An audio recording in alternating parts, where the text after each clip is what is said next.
Question number 1. When a beam of high energetic electron is incident on a tungsten target, then options are given as X-rays are produced, gamma rays are produced, ultraviolet rays are produced, infrared rays are produced. See, this is the Röntgen's Coolidge tube experiment to produce X-rays. Here, these are the fast moving accelerated electrons which are converged, which fall on the tungsten target, by which you will get X-rays. So option 1 is correct. Question number 2. When applied potential difference between cathode and anode is increased in a Coolidge tube, cutoff wavelength, option 1 decreases, 2 increases, 3 no change, 4 first increases then decreases. See here, EV is equal to Hc by lambda min. Hence, operating voltage V proportional to 1 by lambda min, which is nothing but cutoff wavelength. So, cutoff wavelength lambda min is inversely proportional to potential difference between cathode and anode. So, when V increases, lambda decreases. Option 1 is correct. Question number 3. If the accelerating potential in an X-ray tube is increased, the wavelength of characteristic X-rays. So here, this is nothing but potential difference between cathode and anode. But here V dash is nothing but accelerating potential difference, which has no influence on lambda. Okay, so no change is correct answer. Option 3 is correct. Question number 4. Consider a photon of continuous X-rays coming from a Coolidge tube. Its energy comes from. See, here is the arrangement of Röntgen's experiment. Here, converging beam of accelerated electrons will strike the target, that is nothing but tungsten metal, by which we get X-rays. So, energy for X-rays is coming from the kinetic energy of electrons. So, option 1 is correct. Question number 5. 50% of X-rays coming from a Coolidge tube is able to pass through a 0.1 mm thick aluminum foil. The potential difference between the target and filament is increased. The thickness of aluminum foil, which will allow 50% of the X-rays to pass through, will be. See here, EV is equal to Hc by lambda, that equal to h nu, V proportional to frequency, right? So V proportional to energy of X-rays. So definitely that 50% of X-rays will penetrate through a thickness greater than 0.1 mm. Option 4 is correct. Question number 6. The characteristic X-ray spectrum is emitted due to transition of option 1 valence electron of the atom, inner electrons of the atom, nucleus of the atom, both inner electrons and the nucleus of the atom. See here, this is the fast moving accelerated electron which takes away the innermost electron, here say K.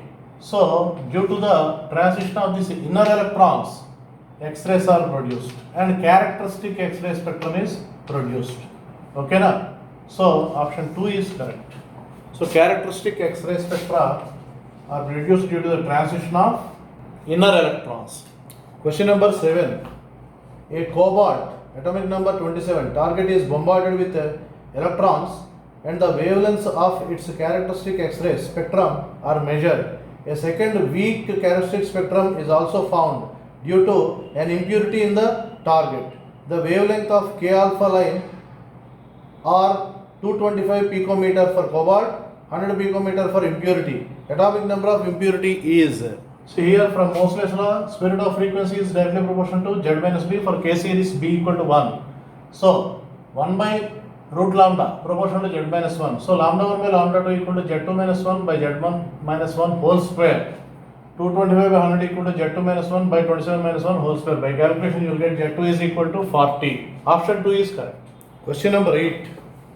The K alpha X-ray emission line of tungsten occurs at lambda equal to 0.21 angstrom if the energy difference between K and L levels in this atom is approximately x kilo electron volt, then x is. Okay, here x equal to hc by lambda. For hc you can write 12,400 by 0.21. So it will be equal to, by calculation you will get 59 kilo electron volt approximately. Question number 9. Intensity of X-rays coming from an X-ray tube is plotted against wavelength as shown. Then, see here the given graph is like this. You can observe these peaks. It is lambda 1, here lambda 2, lambda 3. See, for lambda 3 you can find maximum intensity. So, for lambda 3 intensity is more. Therefore, for lambda 3 number of photons emitted in the X-ray tube is also more. So, option 4 is correct. Question number 10. Electrons each having the energy 80 kilo electron volt are incident on the tungsten target of an X-ray tube. K-shell electrons of tungsten have 72.5 kilo electron volt energy. The X-rays emitted by the tube contain only, see here, lambda is equal to hc by E. You can take 1240 by 80, kilo means 10 cube in nanometer. It will be 0.124 by 8, 0.0155 nanometer. That is the wavelength, but it is continuous spectrum only because intensity is less. X-ray spectra will be continuous. So option 4 is correct. Question number 11. The intensity distribution of X-rays from two Coolidge tubes operated on different voltages V1 and V2 and using different target materials of atomic numbers Z1 and Z2 is shown in the figure. Which one of the following inequalities is true? So here you can observe that lambda 1 is less than lambda 2. Then frequency will be more for first case, and hence V1 is greater than V2 and Z1 is less than Z2. Option 1 is correct. Question number 12.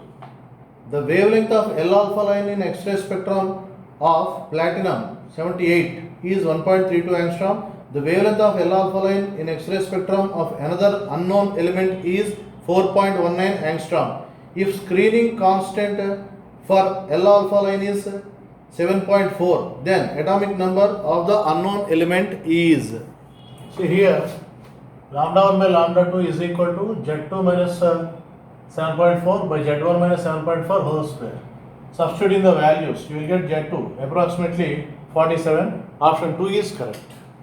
Question number 13. X-rays from a tube with a target A of atomic number Z shows strong K alpha lines from target A and two weak K alpha lines from impurities. The wavelength of K alpha lines is lambda naught for target A and lambda 1 and the lambda 2 for two impurities respectively. Then lambda naught by lambda 1 equal to 4, lambda naught by lambda 2 is equal to 1 by 4. The screening constant for K alpha lines is unity. Select the correct alternatives.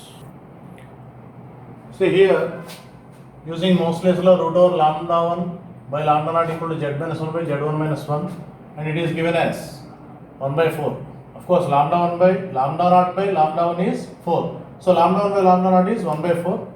So by using that, you will get Z1 is equal to 2Z. Option 1 is correct. And you will get Z2 as Z plus 1 whole by 2. Okay. So option 1 is correct. Question number 14. The intensity of X-rays from a Coolidge tube is plotted against the wavelength lambda as shown in the figure. The minimum wavelength found is lambda c and the wavelength of the K alpha line is lambda k as the accelerating voltage is increased. See here, when accelerating voltage is increased, then lambda min will decrease. So it goes to that extent. So this difference will increase and option 1 is correct. Question number 15. Moseley's law for K alpha photon is given by root mu is equal to A into Z minus B, where A is a universal constant and B is a screening constant. Moseley logic help us assume B equal to 1 for K alpha photon.